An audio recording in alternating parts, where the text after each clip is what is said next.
চতুর্থ আগামী সাধারণ নির্বাচন, বিধানসভা নির্বাচনের প্রাক্কালে আমি লিখিতভাবে অভিযোগ এবং ভিডিও এবং প্রামাণ্য যে জিনিসপত্র যে ওনার জ্ঞাত করা দরকার সেটা আমি করেছি। সেটা হলো Paschimbanga police association, welfare association, যেটি একটি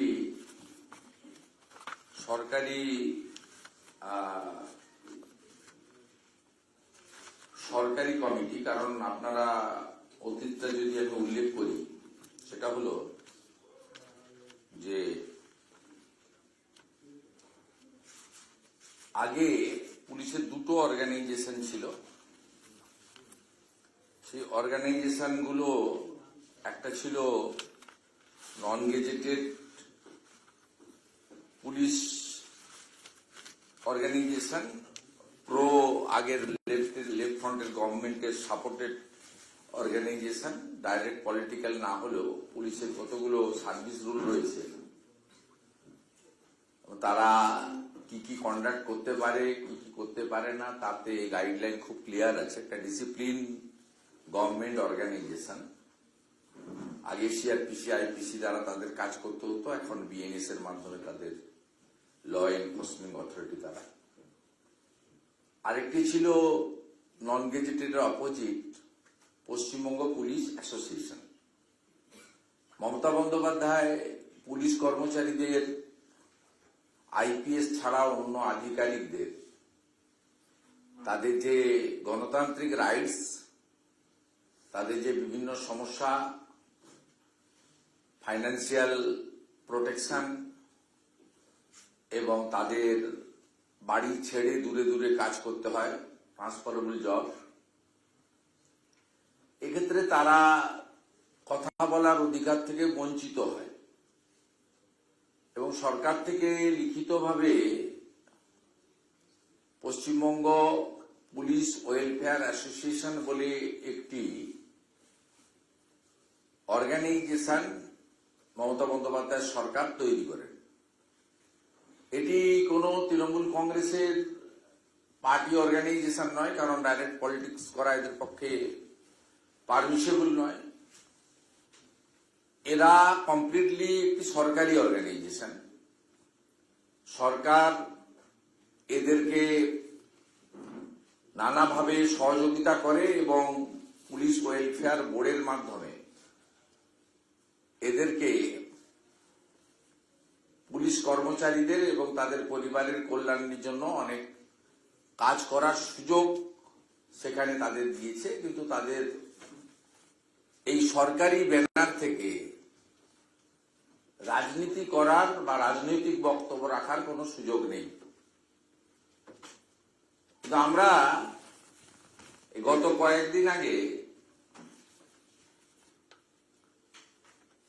পশ্চিমবঙ্গ পুলিশ ওয়েলফেয়ার কমিটির উদ্যোগে মহিলা পুলিশ কর্মীদের দ্বিতীয় রাজ্য সম্মেলন সৈকতনগরী দীঘাতে দেখলাম। কিছু মহিলা পুলিশ কর্মীকে নিয়ে যাওয়া হয়েছিল জোর করে, কিন্তু কার্যত সব পুলিশই সেখানে ছিল এবং যে বিধানসভা নির্বাচনে বা যে কোনো নির্বাচনে পুলিশ ল অ্যান্ড অর্ডারের দায়িত্ব এবং কেন্দ্রীয় বাহিনীর সঙ্গে সহযোগিতা করে তাদের সম্পূর্ণ নির্বাচন পরিচালনা করার ক্ষেত্রে গুরুত্বপূর্ণ ভূমিকা থাকে,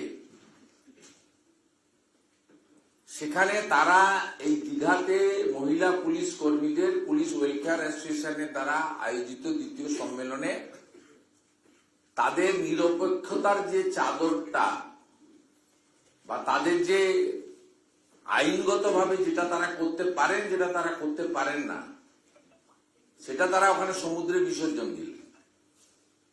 আমি এদের বিখ্যাত করতে চাই না, এরা একদম মমতা ব্যানার্জির ভৃত্য শ্রেণীর লোক। তবুও সাব ইন্সপেক্টর এবং ইন্সপেক্টর এবং একজন ডিসিপি তিনজনের বক্তৃতা আপনাদেরকে আমি শোনাচ্ছি। প্রথমে আমি জ্ঞানেশ কুমারজিকে পাঠানো আজকে সকাল 10টার সময় মেল চিঠিটা আপনাদের সামনে প্রথমে রাখছি স্ক্রিনে। আর বিজেপি মিডিয়া গ্রুপে আপনারা এটা পেয়ে যাবেন।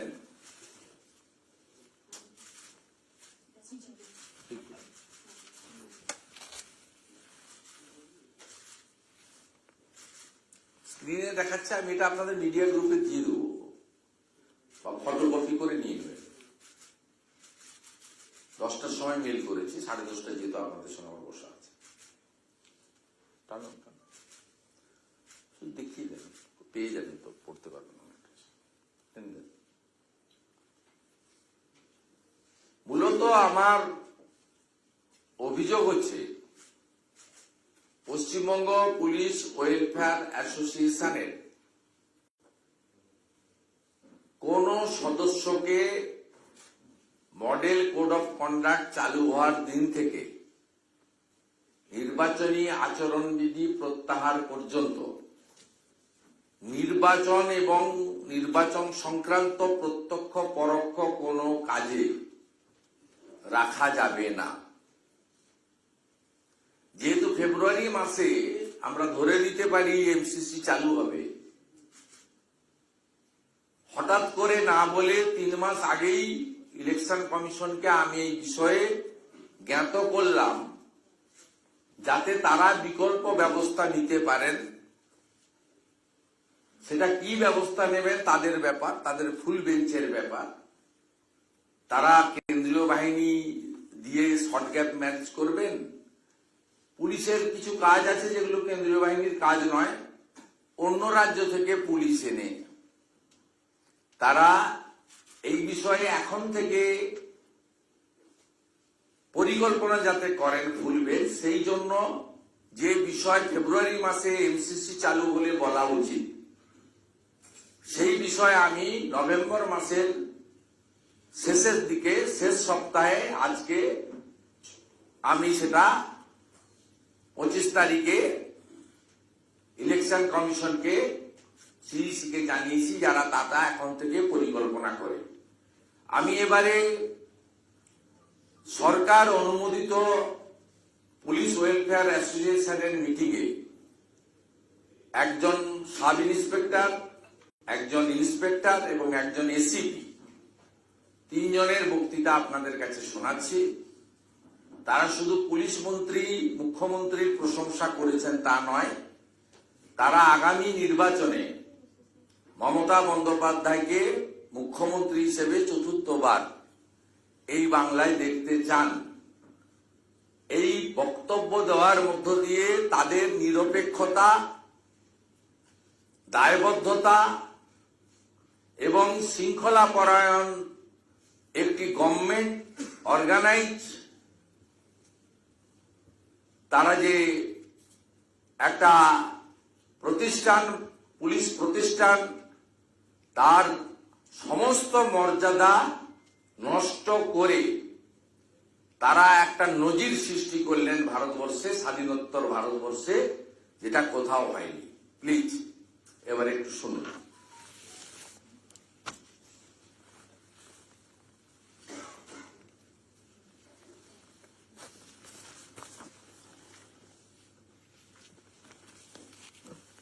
সামনে ইলেকশন আসছে, অনেকে অনেক কথা বলবে, বিয়ের নাম নিয়ে অনেক কথা চলছে।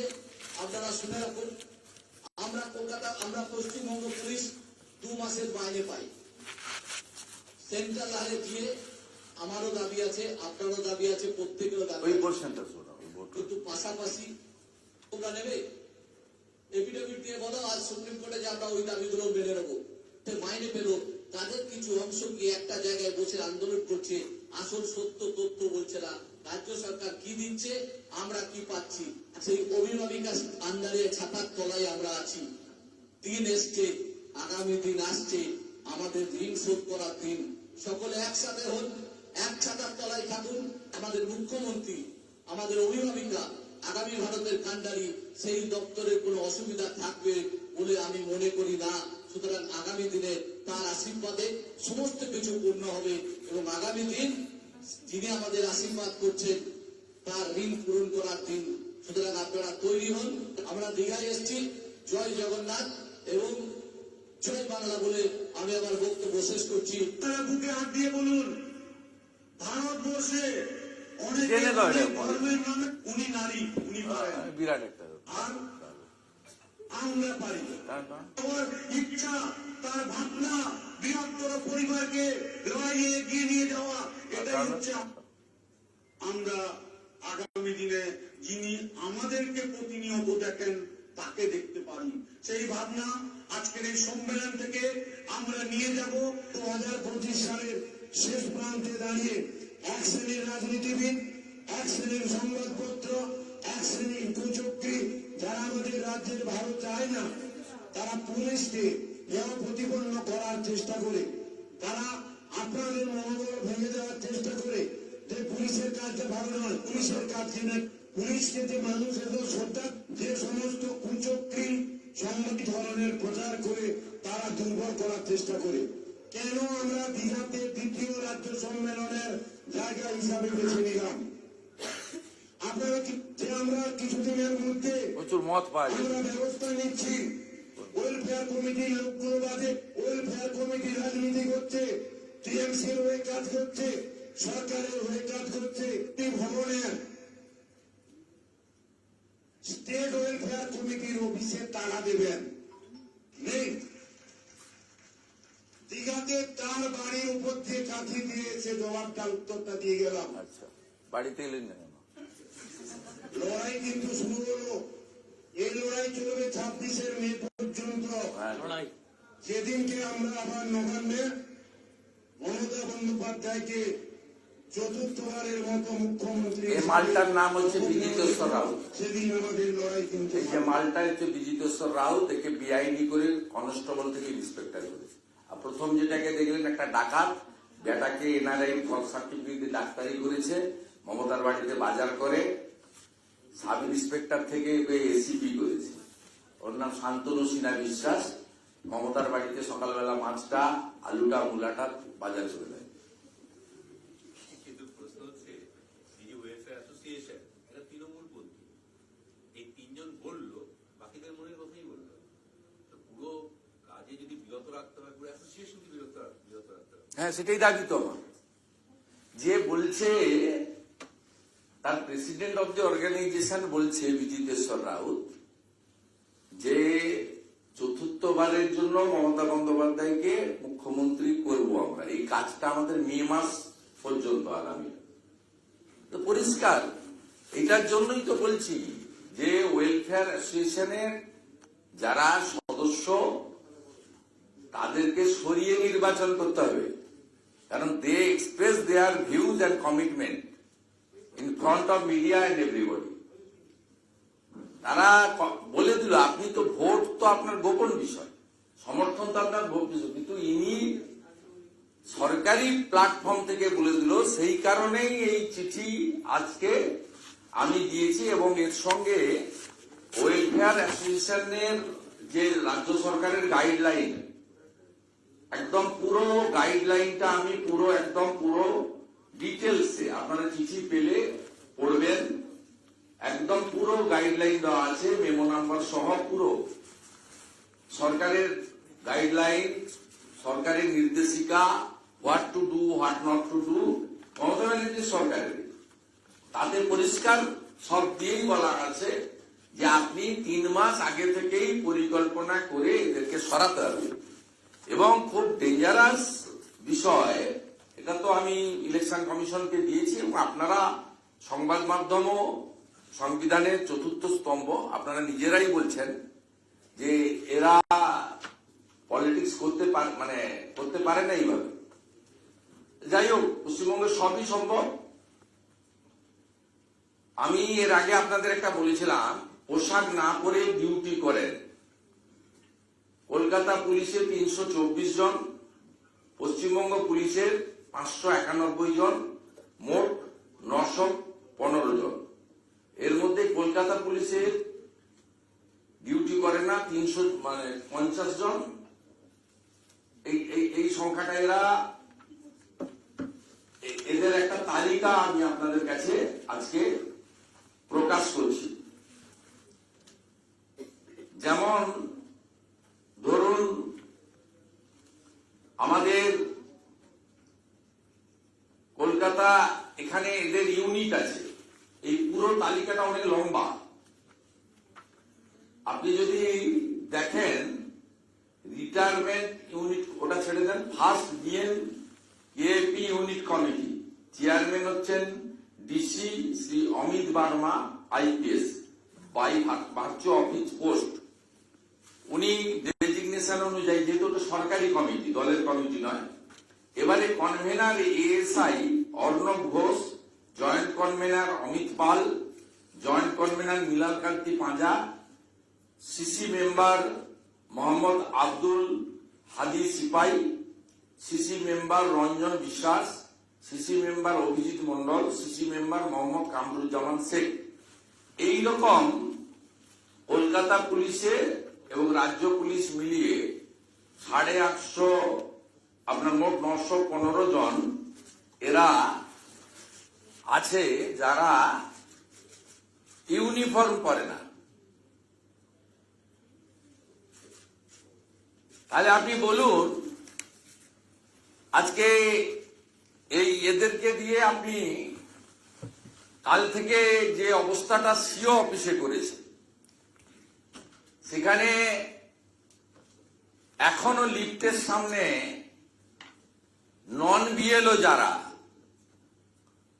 তারা সেখানে বসে আছে। সেই তৃণমূলের যারা নেতা মইদুল, মনীষ, এখনো লিফটের সামনে বসে আছে। এবং মনোজ বার্মা আর ডিসি সেন্ট্রাল ইন্দিরা মুখার্জি, তাদেরকে এতবার communicate chief election commission ECI office এবং সিও অফিস থেকে করার পরেও তাদের রিমুভ করা হয়নি। এবং গতকাল যখন মধ্যরাত্রে রটে গেছিল যে এরা ভিতরে গেছে টেম্পারিং করার জন্য রেকর্ড রুম, তখন সজল ঘোষ কাউন্সিলর, তমগ্ন ঘোষেদের নেতৃত্বে প্রচুর যুবক, সাধারণ মানুষ, বিজেপি কর্মী সেখানে জড়ো হয়। তাদেরকে কলকাতা পুলিশের বিরাট বাহিনী ওই অফিসের সামনে আটকায়। এই মুহূর্তেও আমি এখানে ঢোকার আগে খোঁজ নিলাম, লিফটের সামনে ওই 5-6 জন বসে আছে। অর্থাৎ Manoj Burma, Indira Mukherjee, Kolkata police, police welfare association, Mamata বন্দ্যোপাধ্যায়ের নেতৃত্বে পশ্চিমবঙ্গে কোন সাংবিধানিক বডি, গণতন্ত্র, তার কোনো অস্তিত্ব নেই। এবং মমতা বন্দ্যোপাধ্যায় কালকে কিভাবে ফোন করে করে এখানকার নির্বাচন আধিকারিকদেরকে নিজে ধমকেছেন, তার তথ্য ডকুমেন্ট আমার কাছে আছে। নবান্ন থেকে বসে আপনি কাকে কাকে কিভাবে ফোন করে করে কিভাবে ধমকেছেন, সমস্ত তথ্য আমার কাছে আছে। এবং আপনাদেরকে এই উদাহরণ দেওয়ার মধ্য দিয়ে এই ছবি, ভিডিও এবং আইপিএস সৌম্যদীপ, একে এর আগে হাইকোর্ট থেকে স্ট্রিকচার দিয়েছে যে আপনি আইপিএস এর যে হ্যান্ডবুক রয়েছে, রুল 6 ভায়োলেশন করেছেন। বায়াস্ট অফিসার আইপিএস, এই ছেলেটা তার ক্যারিয়ার নষ্ট করলো। এর আসানসোলে বাড়ি, নিজের যোগ্যতায় আইপিএস হয়েছিল। সৌম্যদীপ দেখুন বসে আছে, বেচারা বুঝতে পারছে যে পরিণতি খুব খারাপ। এমসিসি যেদিন চালু হবে সেদিন থেকে পুলিশ ওয়েলফেয়ার অ্যাসোসিয়েশনের কোন মেম্বারকে, কোন পদাধিকারীকে নির্বাচন সংক্রান্ত কোনো কাজে এমসিসি পর্যন্ত থাকবে না। এবং গত লোকসভা ভোটে আপনারা পুলিশ সদস্যদের ভোট দিতে দেননি, পোস্টাল ব্যালট ইস্যু করেননি। আমার কাছে 30টা মোবাইল ফোনের স্ক্রিনশট রয়েছে, যেখানে মোবাইল ফোনের স্ক্রিনশট তুলে পাঠাতে হয়েছে পুলিশ ওয়েলফেয়ার অ্যাসোসিয়েশনে, ঘাসের উপর জোড়া ফুলে টিক মেরে। এবং নাম দেওয়া হয়েছিল এই পুরো পুলিশের ভোট লুটটাকে টেম্পারেচার কোড নেমে লুট করা হয়েছে ভোট। পুলিশ কনস্টেবলদের 80% পুলিশ সদস্যা এই সরকারের পতন চায়, কিন্তু জোর করে এই লোকগুলো, কেউ কনস্টেবল থেকে ইন্সপেক্টর হয়েছে, এই বিজিতেশ্বর প্রচুর জায়গা কিনেছে, মেয়ের চাকরি নিয়েছে, আমাদের যা সব তথ্য আছে। পরিণতি খুব খারাপ। কাঁথির উপর দিয়ে গেছেন, বিরাট কিছু করে দিয়েছেন। কাঁথির উপর দিয়েই তো দীঘায় যেতে হবে, অন্য তো রাস্তা নেই, বিকল্প রাস্তা। একটা রাস্তা আছে, বাংলাদেশ দিয়ে আসা যেতে পারে।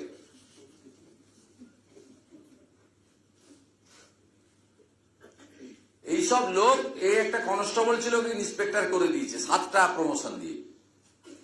এই শান্তনু সিনহা বিশ্বাস একটা সাব ইন্সপেক্টর ছিল, তাকে জাম্প করে করে এর জন্য 8টা এসিপি পোস্ট ক্রিয়েট করা হয়েছে কলকাতা পুলিশ। এবং অদ্ভুত, এসিপি কাম আপনার কালীঘাট থানার ওসি বাইস, হয় না। এই বিষয়টা আমার প্রধান বিষয় ছিল। এবং সাথে সাথে আমাদের আর একটি বিষয় আমি আপনাদের কাছে তুলে ধরব। এই রাজ্য সরকার ফিশারম্যানদের সর্বনাশ করার জন্য, মৎস্যজীবীদের, যে মৎস্যজীবী ল্যান্ডের একমাত্র অধিকার আমাদের মৎস্যজীবীদের অধিকার জলকরগুলোর ছিল 18/9/2025 রাজ্য সরকার মৎস্যজীবীদের কাছ থেকে অধিকার কেড়ে নিয়ে সমস্ত জলাজমি এবং যারা মৎস্যজীবী ফিশারম্যান কোঅপারেটিভের আন্ডারে ছিল বেসরকারীকরণের জন্য লিজ দেওয়ার উদ্যোগ নিয়েছেন। পশ্চিমবঙ্গে প্রায় 40 লক্ষ মৎস্যজীবী রয়েছে, তাদের উপর সরাসরি এটা আঘাত বলে মনে করি। আমরা এর বিরোধিতা করব এবং প্রয়োজন হলে আইনি পদক্ষেপ নেব, এটা আপনাদের কাছে জানিয়ে রাখলাম। এই সার্কুলারটা করেছেন। আর একটা তথ্য আপনাদের কাছে দিচ্ছি, আমি কিছুদিন ধরেই আপনাদের বলছিলাম যে এসআইআর এ আপনার বিহার সরকার 4 মাসের জন্য 1000 ডাটা এন্ট্রি অপারেটর দিয়েছিলেন। বিএলওদের কারোর মধ্যে যে তাদের বক্তব্য বা অভিযোগ ছিল এই এন্ট্রিটা নিয়ে, তাদের ফর্ম ডিস্ট্রিবিউশন এবং ফর্ম কালেকশন নিয়ে তাদের অভিযোগ ছিল না। মমতা বন্দ্যোপাধ্যায় তাদের যে অ্যাডিশনাল রেমুনারেশন ফিনান্সকে দিয়ে আটকে রেখেছিলেন, ডাটা এন্ট্রি অপারেটরের নিয়োগও ফিনান্সে আটকে রেখেছিলেন মমতা ব্যানার্জি। গত পরশুদিন সম্ভবত পশ্চিমবঙ্গ সরকারের ক্যাবিনেট হয়েছে, পরশু না গতকাল হয়েছে। ক্যাবিনেট মিটিং এ এই 1000 ডাটা এন্ট্রি অপারেটরকে অনুমোদন দেওয়া হয়েছে গতকাল।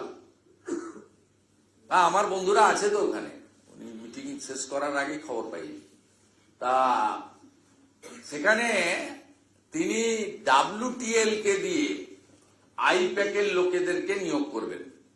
মিটিং এর পরে তিনি পূর্ণেন্দু মাঝি, যিনি পূর্ব মেদিনীপুরের ডিএম ছিলেন, তাকে এখন WTL এর সিও বানিয়েছেন।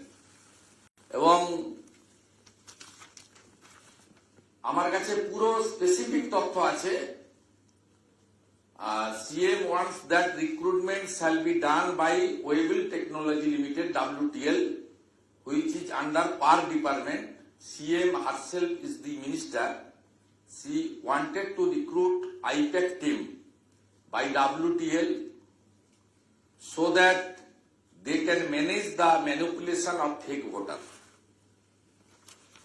আমি পূর্ণেন্দু মাঝিকে সতর্ক করছি, আপনি যদি ট্রান্সপারেন্সি রেখে 100 পয়েন্ট রোস্টার না মেনে করেন, আপনাকে লিগ্যাল ব্যাটেলের সামনে কনসিকুয়েন্স ফেস করতে হবে। আমি স্পেসিফিক বলে দিচ্ছি, আইপ্যাকের কোন কোন লোক কোথায় কি করে, in details in my hand. আপনি যদি WTL কে দিয়ে ব্যাকডোর দিয়ে পিবি সেলিম যেভাবে বিএসকে তে ঢুকিয়েছে লোক সেটা করেন, তাহলে একই জিনিস হবে। আমি বিএসকে এর বন্ধুদের সঙ্গে আমার কোনো বিরোধ নেই, কিন্তু যেহেতু তারা ওয়েবেল থার্ড পার্টি রিক্রুট হয়েছেন, তারা সরকারি আধিকারিক নন। ভোটার তালিকায় এন্ট্রি করার ক্ষেত্রে কমপ্লিটলি রেসপন্সিবিলিটি রয়েছে সরকারি আধিকারিকদের, যারা পার্মানেন্ট এমপ্লয়ি। আপনাদের মমতা বন্দ্যোপাধ্যায় যেদিন পার্মানেন্ট করে দেবে, তারপরে আপনাদেরকে দিয়ে এন্ট্রি করান, আমার কোনো আপত্তি নেই, কিন্তু বেআইনি কাজ আমি করতে দেব না। আমি একটু পরে সোশ্যাল মিডিয়ার ফেসবুকে দিয়ে দেবো, দেখবেন উত্তর 24 পরগনায় বিএসকে এর একজন কর্মকর্তা, তিনি সরাসরি বিএসকে গ্রুপে আমাকে খুন করার এবং কেটে কেটে কুচি কুচি করার হুমকি দিয়েছে। আমি ফেসবুকে দিয়ে দিচ্ছি, আপনারা আমার ফেসবুক দেখবেন। এক্সে দেওয়ার মতো অত দরের লোক নয় ও, ফেসবুকে দিয়ে দিচ্ছি, আপনারা দেখে নেবেন স্ক্রিনশট সহ। আমার দুটো কর্মসূচি রয়েছে বর্ধমান জেলা বিজেপি কার্যালয়ে। আমাদের একজন কর্মী বর্ধমানের কর্মসূচির দিন আসতে গেছিল, অসুস্থ হয়ে মারা যায়, তার পরিবারের সঙ্গে মিট আছে। সাঁইথিয়াতে পরিবর্তন সংকল্প সভা র্যালি রয়েছে, খুব বড় র্যালি। আমি প্রত্যেক দিনই করি কোথাও না কোথাও দল থেকে। ইতিমধ্যে আমার 4-5টি বড় র্যালি হয়েছে, আজকে আছে সাঁইথিয়াতে 4 PM। আমি চলে যাবো, অসুবিধা নেই। আর আপনাদের যদি কিছু প্রশ্ন থাকে, একজন। প্রথম প্রশ্ন হচ্ছে যে এই যে সৌম্যদীপ বাবুর কথা বললেন, আইপিএস অফিসার, তো আইপিএস অফিসারদের সার্ভিস কোডেই আছে যে ট্রেড ইউনিয়ন করা যায় না, ওরা আইপিএস অ্যাসোসিয়েশন করতে পারে, কিন্তু সার্ভিস কোডেই বিষয়টা আটকে দিতে পারে। 1, 2, আপনার বিধানসভা কেন্দ্রে তৃণমূল কংগ্রেস প্রচার করছে যে আমরা কিন্তু টের পেয়ে যাবো কারা কারা এবার বিজেপিকে ভোট দিল, যারা দেবে তাদের লক্ষ্মীর ভান্ডার বন্ধ হয়ে যাবে। পঞ্চায়েতের সদস্য তিনি ফেসবুকেও পোস্ট করে দিয়েছেন, বিজেপিকে ভোট দেওয়া মানে সরকারি প্রকল্প থেকে তোমাকে বঞ্চিত করা হবে। তো সাহস নেই, করে দেখতে বলবেন। ওর বাপের টাকা নিবি, এটা সরকারের টাকা, ধার নেওয়া টাকা, তো ছেড়ে দেন। আমার এলাকার লোক জানে আমাকে, মানে আমাকে ওরা ওদের অভিভাবক, বন্ধু, আত্মীয় মনে করে। অতএব আমি ওটা বুঝে নেব, যা খুশি করতে দেব। সৌম্যদীপ তো বায়াস্ট। এর আগে কোপারেটিভের ইলেকশন সব বন্ধ করে দিয়েছিল, হাইকোর্ট হয়েছিল। হাইকোর্ট পরিষ্কারভাবে বলে দিয়েছে যে হ্যান্ডবুকে যে রুল 6 রয়েছে সেন্ট্রাল ক্যাডারের ক্ষেত্রে আইপিএস, আপনি ভায়োলেট করেছেন, আপনি বায়াস্ট। উনি পার্সোনাল অ্যাপিয়ারেন্স পর্যন্ত হওয়ার মতো অবস্থা হয়েছিল। ন্যাচারালি সৌম্যদীপদের কোন নির্বাচন ঘোষণার সাথে সাথে সম্পূর্ণভাবে ডিউটি তো দেওয়া যাবে না, এবং পশ্চিমবঙ্গের বাইরে নিয়ে যেতে হবে। শান্তনু সিনহা বিশ্বাসকে এর আগের নির্বাচনে কোচবিহারে পাঠিয়ে দিয়েছিল, মানে যেহেতু কলকাতা থেকে প্রভাবিত করছিল, এদেরকে পশ্চিমবঙ্গের বাইরে কোন পার্শ্ববর্তী রাজ্যে সেই সময় নির্বাচনের কাজে পাঠাতে হবে। তামিলনাড়ুতে ভোট হবে, কেরালায় ভোট হবে, আসামে ভোট হবে, অন্য কোথাও পাঠাতে হবে। এখানে পশ্চিমবঙ্গে রাখা যাবে না। এবং এটা পুলিশ ওয়েলফেয়ার অ্যাসোসিয়েশনকে সম্পূর্ণভাবে এই যা কাণ্ড করে দিয়েছে অন রেকর্ড। এটা তো আপনি ভাবছেন যে আমি জ্ঞানেশ কুমারজিকে দিয়ে বসে থাকবো, জ্ঞানেশ কুমারজি কি করবেন তার উপরে? না, জ্ঞানেশ কুমারজি বা ইলেকশন কমিশন না করলে কোথায় যেতে হয় আমি কাগজ তৈরি করছি, আমি করাবো অর্ডার। পারেন না। এই দেশে এখনো সংবিধান জিন্দা হয়, এই দেশে এখনো কনস্টিটিউশন হচ্ছে লাস্ট কথা। সেটাকে কি করে অঙ্কুশ লাগাতে হয় মুকুল রায়ের ক্ষেত্রে প্রমাণ হয়েছে, কিছুদিনের মধ্যে আবার প্রমাণ হবে। এবং কোর্ট কন্টেম্প্ট হয়েছে, মমতা ব্যানার্জিকে সিকিউরিটি নিয়ে অ্যালাউ করেছিল। জাস্টিস অমৃতা সিনহার কোর্টে মিথ্যা কথা বলেছিল সরকার এবং স্পিকার, যে কোন লোকেরই সিকিউরিটি আমরা ভিতরে দেব, কেউ আসবে না। মুখ্যমন্ত্রী এমএলএ তো আউট অফ 294, তার জন্য আলাদা কোনো ব্যাপার নেই। হাউস ফর এমএলএ, সবার সিট দেখবেন একই রকম, বসার জায়গা আগে পরে স্পিকার করতে পারেন। ওখানে আলাদা স্পিকার ছাড়া আর কারোর সিট কিন্তু আলাদা থাকে না। তো সেটাও আমি কোর্ট কন্টেন্ট করেছি। আপনারা ভাবছেন আমি বলে দিয়ে ছেড়ে দিই। আমি 4 বছর লেগে থেকে মুকুল রায়ের ক্ষেত্রে দেখিয়ে দিয়েছি যে আর্টিকেল 10 শিডিউল তাকে কার্যকর করা যায়। সেন্ট্রাল ফোর্স আর স্টেট সিকিউরিটি ফোর্স বোথ আর ইকুয়াল, সেটাও আমি আইনের চোখে প্রমাণ করে দিয়েছি। আরো একটা কিছু দিনের মধ্যে আপনি দেখতে পাবেন, এই বছর পেরোবে না, আমি করে দেখাবো। এটাও দেখবেন, ওয়েলফেয়ারের কোন লোককে নির্বাচনে ত্রিসীমানায় আমি আসতে দেব না। যদি ইলেকশন কমিশন ভালো করে ভালো, নইলে সুপ্রিম কোর্ট পর্যন্ত খোলা আছে। যাকে নিয়ে লড়াই করার দরকার, যত দামি এমিনেন্ট ব্যারিস্টার সিনিয়র লয়ারকে নিয়ে করা দরকার করব। আমি ডকুমেন্ট তৈরি করছি। শুভেন্দুদা, আজকে মমতা বন্দ্যোপাধ্যায় যাচ্ছেন বনগাঁতে, মতুয়াগড়ে তিনি হাঁটবেন।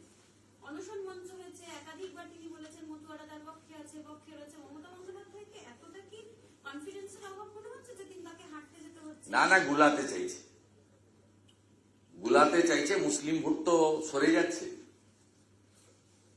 এই দক্ষিণবঙ্গের এই জোনে মুসলিমদের একটা বড় অংশের ভোট নওশাদ সিদ্দিকীর দিকে যাচ্ছে। আর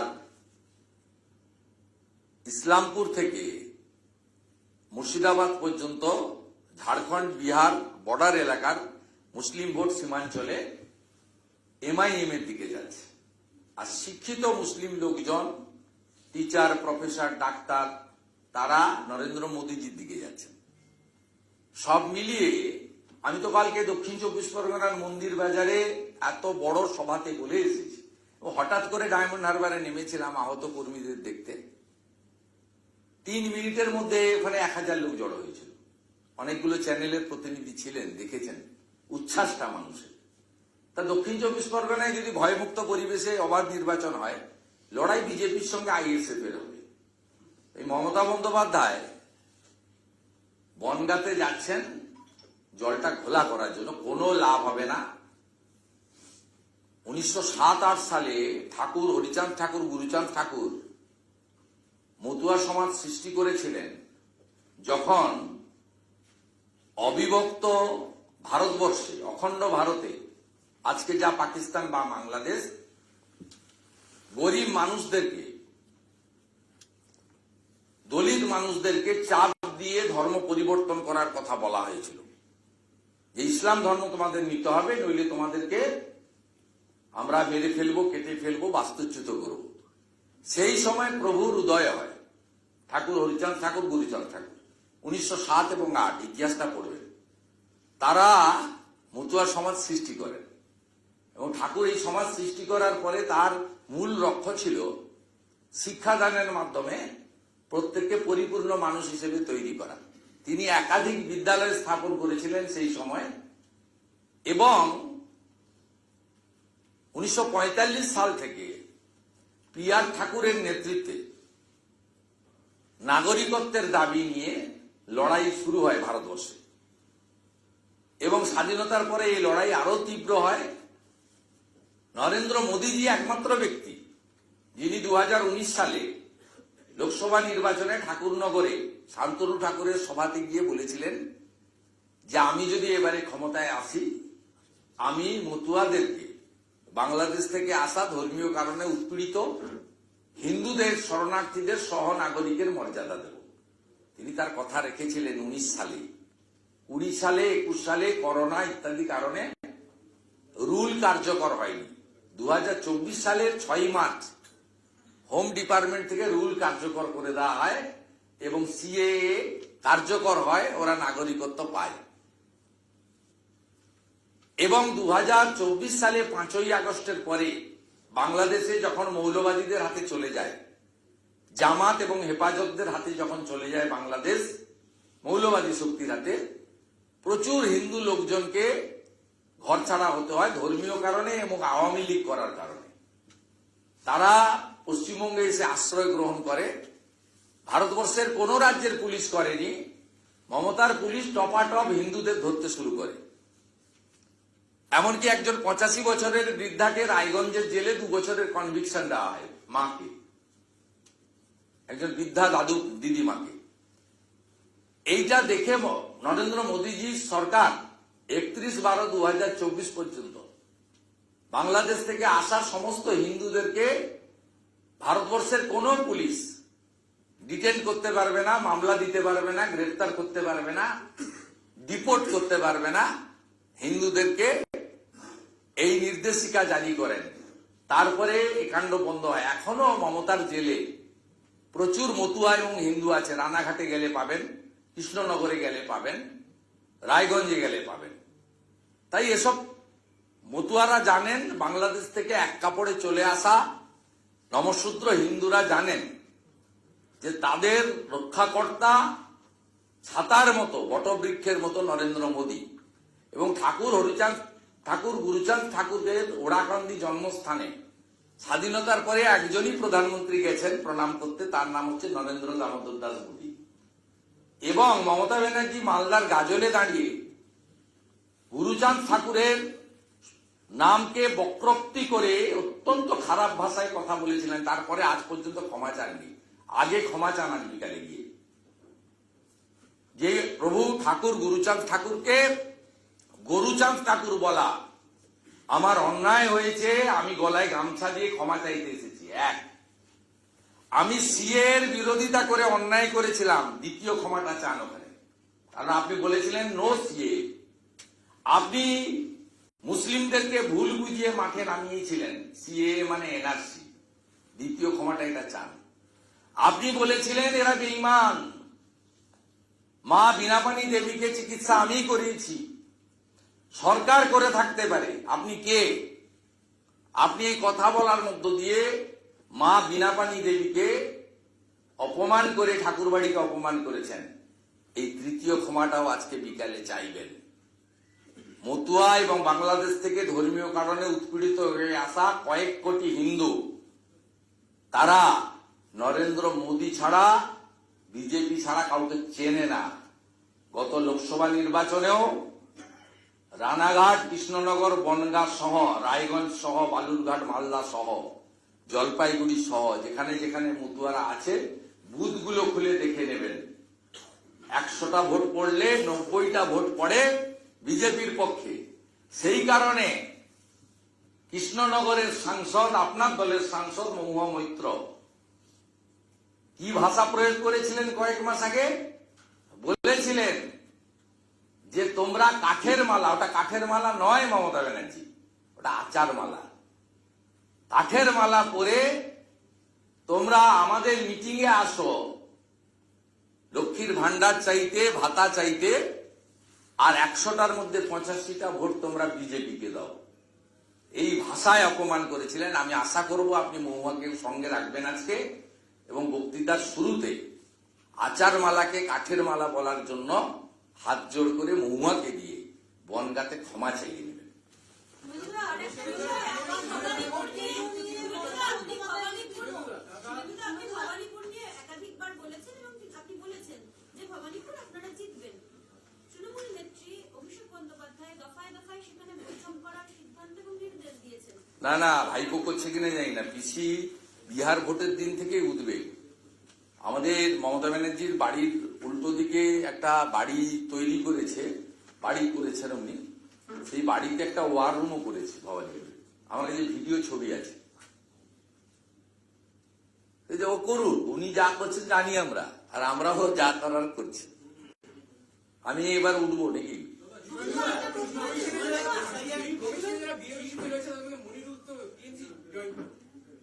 মইদুল না, মইদুল বিখ্যাত করছো কেন? টিএমসি জয়েন করলো, করোনা গেলে তুই প্যারা টিচারদেরকে রাস্তায় নামিয়ে তাদের কাছে চাঁদা ফাঁদা তুলে, ওই একটা ঘরে ছিল, পুলিশ এসেছে বাঁচান, আমাকে বাঁচান বলছিল না, আপনার টিভিতে লাইভ করছিলেন বেলেঘাটা। গণেশ কুমারকে মুখ্যমন্ত্রী চিঠি দিয়েছেন যে কোনো বেসরকারি আবাসনে ভোট কেন্দ্র তৈরি করা যাবে না, সেটা আইন বিরুদ্ধ। কি বলবেন? গণেশ কুমারকে মুখ্যমন্ত্রী চিঠি, ওই চিঠিটা ডাস্টবিনে ফেলে দিতে হবে। 300-র বেশি ভোটার যেখানে আছে আবাসনে ভোট কেন্দ্র হবে, এটা আইন আছে, ইলেকশন কমিশন করেছে, ইলেকশন কমিশন করতে বাধ্য। এত ভয় পাচ্ছেন কেন? আবাসনের লোকদেরকে তালা লাগিয়ে রাখেন না? লোকসভা নির্বাচনে বালিতে তালা লাগিয়ে রেখেছিলেন, 4 ঘন্টা লড়াই করে সিআরপি পাঠিয়ে তালা ভেঙে বের করতে হয়েছে। গত লোকসভা নির্বাচনে ভোট দিয়েছিল বলে বেলেঘাটা মানিকতলায় আবাসনের নিচে আপনি নোংরার গার্বেজের গাড়ি ফেলে রেখেছিলেন। ভবানীপুর বিধানসভার উপনির্বাচনে শান্তনু সিনহা বিশ্বাসকে দিয়ে সব আবাসনের লোককে বেরোতে দেননি, কোন আবাসনের লোক ভোট দিতে দেয়নি। ভয় পাচ্ছেন না আপনার চুরি, দুর্নীতি এবং আপনার এই কৌশলগুলো ধরে বেড়েছে বলে ইলেকশন কমিশন? তো মুক্ত গণতন্ত্র হওয়া উচিত। উনি তো বলেন আমি 200% কাজ করে দিয়েছি, 3.5 কোটি লোককে চাকরি দিয়েছি। উনি 11 কোটি লোককে, মানে জনসংখ্যার বেশি লোককে রেশন দিচ্ছেন বলেন, 9 কোটি লোককে ভাতা দিচ্ছেন বলেন। আপনারা সবাই 1000 টাকা পেয়ে একবারে উদ্ধার হয়ে যাচ্ছে। তো উনি বলেন উনি 16 লক্ষ কোটি টাকা ইনভেস্টমেন্ট এনেছেন 6টা বিজনেস সাবমিট করে, আবার ডিসেম্বরে 16-17 দুদিন ধরে হবে।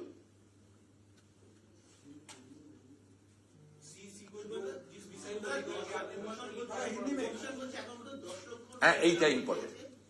আমি চাইছিলাম কেউ করুন। আমাদের রাজ্যে, প্লিজ নোট, আমাদের রাজ্যে টোটাল ভোটার হচ্ছে 7,66,00,000 লক্ষ। ফর্ম ডিস্ট্রিবিউটেড হয়েছে 5,20,00,000। প্রাথমিকভাবে ফেক, মৃত ইত্যাদি ভোটার চিহ্নিত হয়ে ফর্ম ফিরে আসেনি 13 লক্ষ, ম্যাচ করেনি 22 লক্ষ। কে বা কারা রটিয়ে দিলেন মাত্র 10 লক্ষ বাদ গেছে। কে? নাম লিখে রাখুন। আমি না 95 সাল থেকে ভোটে লড়ছি। 1 কোটির উপরে যাবে, নিচে নামবে না। যদিও 100% এসআইআর এখানে হবে না, তারপরেও 1 কোটির উপরে যাবে। আর যদি 100% হতো সংখ্যাটা আরো একটু বাড়ত। কেন 100%? হবে না, কারণ ইলেকশন কমিশন বিহার সরকারের সাহায্য পেয়েছে, পশ্চিমবঙ্গ ছাড়া বাকি 11টা রাজ্যে ইনক্লুডিং তামিলনাড়ু সেখানকার সরকারের সাহায্য পাচ্ছে। এখানে সরকার বিরোধ করছে, মুখ্যমন্ত্রী মিছিল করছেন, মুখ্যমন্ত্রী ধমকাচ্ছেন, মুখ্যমন্ত্রী তার চাকর বাকরদের পাঠিয়ে ইলেকশন কমিশনের অফিসারদের রাত্রি 1টা পর্যন্ত কালকে অত্যাচার করেছেন। এখনো লিফটের সামনে বসে আছেন, তাদেরকে টেনে হিঁচড়ে কলকাতা পুলিশ বের করছে না। আমাদের কথা তো ছেড়ে দেন, বেশ কয়েকবার আমরা মার খেয়েছি, অভয়ার মা মার খেয়েছে বিচার চাইতে গিয়ে। চাকরি প্রার্থীদের উপরে যে ধরনের বর্বর হামলা করেন আপনারা, মেট্রো স্টেশনের ভিতরে ঢুকে গিয়ে, শিয়ালদা রেল স্টেশনের ভিতরে ঢুকে গিয়ে, হাজরা মোড়ে কালীঘাটের দিকে কারো যাওয়ার উপায় নেই, গাড়ি থেকে নামার আগে ঠেলে ঠুলে ভিতরে তুলে দেন। আর আজকে ইলেকশন কমিশনের অফিসের ভিতরে 7টা লোককে বসিয়ে রেখেছেন যারা বিএলও নয়, আপনার পার্টির ক্যাডার। ইলেকশন কমিশনকে সাহায্য করছেন না, এরপরেও বলছেন কেন নয়। আরো উদাহরণ দিতে হবে। আমরা এখান থেকে গিয়ে ওখান থেকে লাইভ করুন। যদি প্রকৃতপক্ষে সংবাদ মাধ্যম সংবিধানের 4র্থ স্তম্ভ হয়, ওইখান থেকে লাইভ করে বলুন সংবিধান আক্রান্ত। Election commission free and fair vote conduct করতে চাইছে।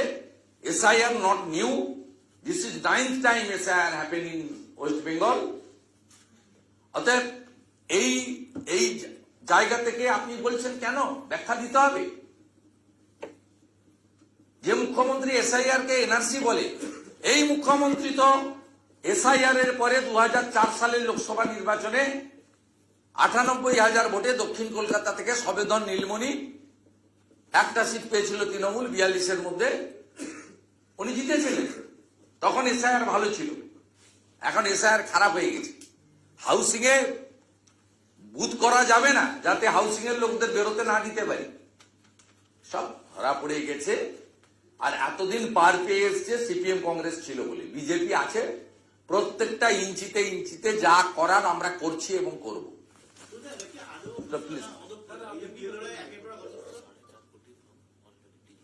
না, আমি বলে দিয়েছি 5 কোটি 20 উপরে এরা বলছে, 7 কোটি 66 কোথায় গেল? এটা তো হিয়ারিং এর নোটিশ পাবে। অরুণ প্রসাদ মুখ্য সচিবকে বলেছে সিও 2 কোটি লোককে হিয়ারিং এ ডাকতে চায়। ওই যে আচ্ছা, আমার তো সব খবর আছে,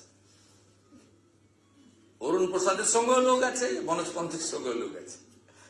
আর একই কথা হয়ে যাবে বলে অরূপ বিশ্বাস, চন্দ্রিমা ভট্টাচার্য সহ যারা গেছিল তারা বলেছে 1,90,00,000 লোককে আপনি ডাকতে চাইছেন, মানে একটু কমিয়ে বাড়িয়ে। সব খবর আছে ভাই, 7,66,00,000 উপরে কথা বলো, ঠিক আছে বলুন হিন্দি में बोल यार। नहीं भाई, बहुत दूर जेते হবে, 200 kilometre. No election commissioner Gyanesh Kumar ji को पत्र लिखा है, उसमें दिखाया जा रहा है जैसे कि हमने देखा कि वहाँ जो police, West Bengal police, Kolkata police जिस हिसाब से पॉलिटिकल पार्टी के ये ऐसी कौन क्या कहेंगे दादा जिस विषय को लेकर के आपने चीफ इलेक्शन कमिश्नर को पत्र लिखा? अरे भाई साहब, आप देख लीजिए, पश्चिम बंगाल पुलिस का जो सरकारी गवर्नमेंट ऑर्गेनाइजेशन है, पुलिस वेलफेयर एसोसिएशन, उन्होंने लेडी पुलिस का एक कॉन्फ्रेंस किया। यहाँ एक टूरिस्ट स्पॉट है दीघा में, वहां सीधा सीधा जो पुलिस वेलफेयर एसोसिएशन है वो कोई नॉन पॉलिटिकल कोई पॉलिटिकल ऑर्गेनाइजेशन नहीं है, कोई एनजीओ नहीं है, वो सीधा सीधा वेस्ट बंगाल गवर्नमेंट का recognise registered funded affiliated organisation है। पुलिस का एक ऑर्गेनाइजेशन अपने और अपने फैमिली वेलफेयर के लिए, रिटायर्ड पुलिस का वेलफेयर के लिए। यहाँ वो लोग बता रहा है पुलिस का जो वेलफेयर एसोसिएशन का जो फंक्शनरीज, ये हम लोग का काम मई 26 तक चलेगा। ममता बनर्जी को चौथी बार चीफ मिनिस्टर बनाने के लिए हम लोग काम करेगी। ये सीधा सीधा अपने जो पॉलिटिकल एजेंडा है वो कमिटमेंट वो लोग in front of media, in front of public, in front of public domain सीधा बता रहा है। इसका बाद पुलिस वेलफेयर एसोसिएशन का एम्प्लॉय को आप चुनाव में लगा सकता है, ये सब नो। मैं बीजेपी का मेंबर हूं, मैं चुनाव का दौरान सुरक्षा, चुनाव का दिन, पोलिंग पार्टी का मेंबर, गिनती का दिन, काउंटिंग का ऑफिसर व काउंटिंग स्टाफ मुझे बना सकता है। फर्क क्या है? पॉलिटिकल पार्टी जो काम है वो काम पुलिस का आदमी कर रहा है।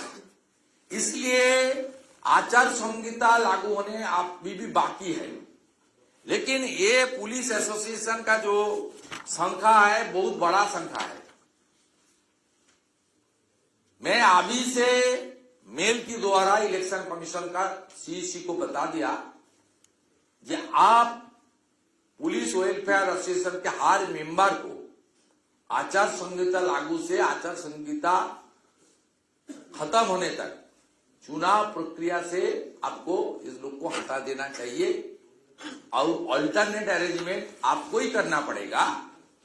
सीएपीएफ और दूसरा प्रदेश से पुलिस लाकर ये लोग को पूरा के पूरा इलेक्शन का जो प्रोसेस है, not only the date of polling और काउंटिंग, इलेक्शन प्रोसेस एमसीसी का जिस दिन होता है पत्रकार सम्मेलन में, उस दिन से लागू होता है।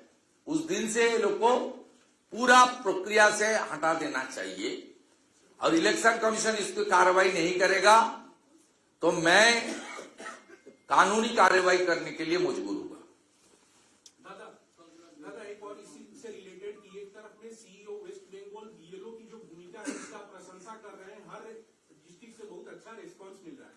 दूसरी तरफ देखा जा रहा है कि एक संगठन, पार्टिकुलर संगठन जाके सीईओ दफ्तर के सामने कल से बैठे हुए, जो कि आपने थोड़ी देर पहले बांग्ला में भी ब्रीफ किया, वो टीएमसी का ऑर्गेनाइजेशन है जो आपको कल बहुत सारा बड़ा बड़ा चैनल, बंगाल का जो पॉपुलर चैनल है, वो लोग भी बीएलओ को ढूंढने का कोशिश किया है लेकिन बीएलओ नहीं मिला है। ये बीएलओ नहीं है, ये टीएमसी का कैडर है जिनका पिक्चर आ रहा है। मोहिदुल, वो ही is the convener of the TMC primary teachers organisation, वो जो मोनिस बोल के लड़का है वो तृणमूल का छात्र संगठन का नेता है। ये सब तो खुलासा हो गया, सामने आ गया है लोग का। ये भतीजा का सब आदमी है, इनको भेज के प्रेशर कर रहा है ममता बनर्जी खुद। कल आपने नवान्नो का टेलीफोन से इलेक्शन कमीशन का बहुत सारा अधिकारी को डराया है फोन करके। ये बंगाल में, वेस्ट बंगाल में डेमोक्रेसी खत्म करने के लिए जो करना चाहिए वो काम ये लोग कर रहा है। इसलिए इलेक्शन कमीशन को तुरंत कार्रवाई करना चाहिए, सेंट्रल गवर्नमेंट का साथ बात करना चाहिए और पश्चिम बंगाल में कॉन्स्टिट्यूशनल बॉडी को प्रोटेक्शन देने का काम इलेक्शन कमीशन को ही करना पड़ेगा। काल से कलकत्ता पुलिस का सीपी और डीसी सेंट्रल का साथ दिल्ली से इलेक्शन कमीशन का अधिकारी और यहां से सीओ पत्र भी लिखा, बात भी किया, जो जानकारी मेरा पास है, लेकिन कोई कार्रवाई ये लोग नहीं किया। दादा, जैसा कि टोटल वोटर की संख्या देखें तो 7.66 करोड़ आ रही है बंगाल में, जिसमें कि अभी तक 5 पॉइंट समथिंग जो है। और देखिए, पहले लिंक हुआ है 5.20 लिंक हुआ है, उसका बाद जो फॉर्म वापस लाने का काम चल रहा है, जो आंकड़ा है, अभी डिजिटाइजेशन का जो बात है, अब तक 4.5 करोड़ एनुमरेशन फॉर्म को डिजिटाइज किया है, ये पोर्टल में भी अपलोड हुआ है। इलेक्शन कमीशन का पास जो है, हम लोग का पास भी आंकड़ा है पॉलिटिकल पार्टी का नाते, 13 लाख डेथ फेक वोटर को ये लोग का आइडेंटिफाई हो गया है और 22 लाख डिजिटाइज का दौरान मैचिंग नहीं हुआ है। बंगाल में बॉर्डर में जिस तरीके से भाग रहा है, जो घुसपैठिया है, इलीगल तरीके से आया था, उसका छवि आप लोग दिखा रहा है क्या हालत है। और ममता बनर्जी इसलिए गुंडागर्दी करके, पुलिस को मिसयूज करके, अपने कैडर को, गुंडा को, इलेक्शन ऑफिस को घेराबंदी करने के लिए भेज के एक दबाव प्रेशर बनाने का काम कर रहा है। इसके ऊपर इलेक्शन कमीशन को बहुत सख्त कार्रवाई करना पड़ेगा। कल राज्यपाल हकीमपुर बॉर्डर गए थे, आज मुर्शिदाबाद के लिए रवाना हुए, क्या कहेंगे? क्या कहूंगा, राज्यपाल इस विषय को लेकर देखा जा रहा है कि बॉर्डर पे जिस हिसाब से भीड़ हो रही है, लोग पलायन कर रहे हैं, मतलब जो फेक फर्जी लोग हैं। ठीक है, वो कॉन्स्टिट्यूशनल हेड है, दिल्ली को रिपोर्ट भेजेगा, अपने स्टेटमेंट करेगा। वो जमीनी हकीकत क्या है देखने के लिए घूम रहा है, वो तो अच्छा काम है, आई वेलकम। लास्ट क्वेश्चन दादा, आज दीदी मथुरा को गढ़ में जा रही है, क्या कहेंगे? कोई फायदा नहीं होने वाला है। दोनों जगह ममता बनर्जी हाई अपीजमेंट हुआ है। ममता बनर्जी सीए के खिलाफ बोला है, बार बार मोतुआ समाज का ठाकुर हरिचंद ठाकुर, गुरुचंद ठाकुर का अपमान किया है। उनका माता देवी ठाकुर बिनापानी देवी का ट्रीटमेंट को लेकर गलत तरीके से शब्दों का इस्तेमाल किया है। ममता बनर्जी घुसपैठिया को सपोर्ट देने के लिए बनगा जा रहा है। ममता बनर्जी मोतुआ और हिंदू शरणार्थी के लिए नहीं जा रहा है। और पीआर ठाकुर का जो लड़ाई था 1945 से, वो पूरा करने का काम नरेंद्र मोदी जी, हमारे प्रधानमंत्री ने किया है। और देश का एक ही प्रधानमंत्री है स्वतंत्रता का बाद, जिन्होंने ओड़ाकांदी जाकर ठाकुर का बार्थ प्लेस को नमन और वंदन किया। इसलिए बांग्लादेश से आया हुआ मोतुआ और हिंदू शरणार्थी वो नरेंद्र मोदी जी का साथ है, बीजेपी का साथ है। ममता बनर्जी को 1% भी फायदा नहीं मिलेगा।